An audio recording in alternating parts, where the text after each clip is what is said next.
Chance to see the marching bands and their cheerleaders in Palm Springs over the weekend celebrating Black History Month. This was the 32nd annual celebration. And who was the Grand Marshal? A lot of fun. It's a beautiful day. This is a first for me. I think I've been a Grand Marshal for a pet parade, so this is new. And I'm just glad I've got some family and friends with me.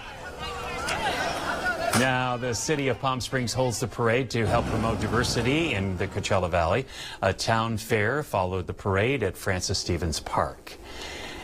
Congratulations on that. Thank you, sir. A lot of fun. A big thanks to Jarvis Crawford and the whole team at the Unity Center for inviting me out. So was it really the last time at a pet parade that you were Grand Marshal? I've been working in news for almost 3 years, and I was asked once to be a Grand Marshal of a pet parade, myself and Thalia.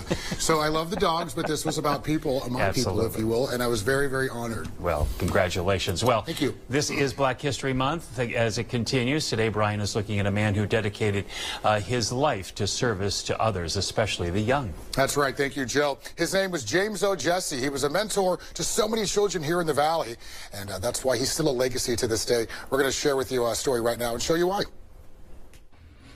As we continue Black History Month, today we focus on James O. Jesse. You may have heard his name before if you ventured on the north side of Palm Springs. There you'll find the James O. Jesse Unity Center. Go inside and you'll soon realize why such a tribute to the Valley was named in his honor. James O. Jesse was raised in Section 14, the black neighborhood in Palm Springs. It's here where he planted roots and began laying the groundwork to make an impact on this community. He was known as Uncle Jess, Big Jess, or just Uncle. His impact here is one still being felt today.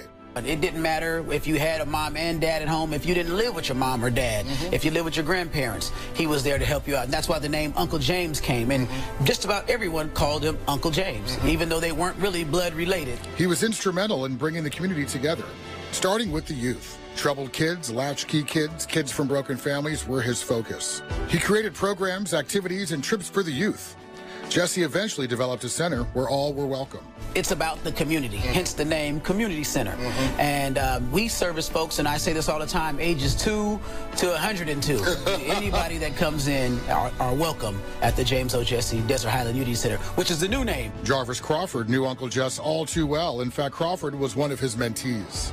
On August 12, 2000, as Jesse was chaperoning his annual camping trip, one of the kids fell into the Whitewater Preserve.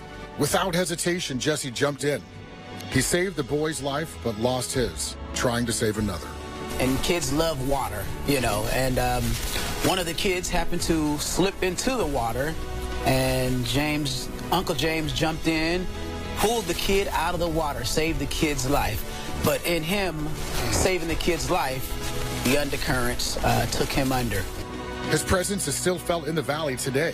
We need to have something that we can claim for our community, which is an event. And yes, 32 years ago, James O. Jesse and other folks in our community put together the first Black History Parade and Town Fair in the Desert Highland Gateway community.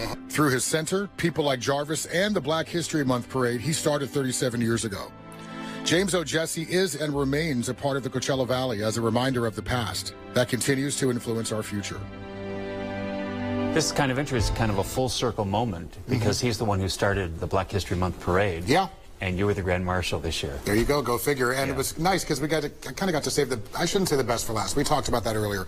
But, you know, he's most relevant as far as the Coachella Valley and what he's done for people, as far as his impact. He's definitely the most relevant guy here. And that's Does that make sense? Well, it does make sense. It's the only thing that counts if it makes impact on people. Agreed. And Larry Jones was our James O. Jesse in my hometown in Rohnert Park. So rest in peace, but thanks to you, Larry Jones. A shout out to him. Well, a shout out to the Sunshine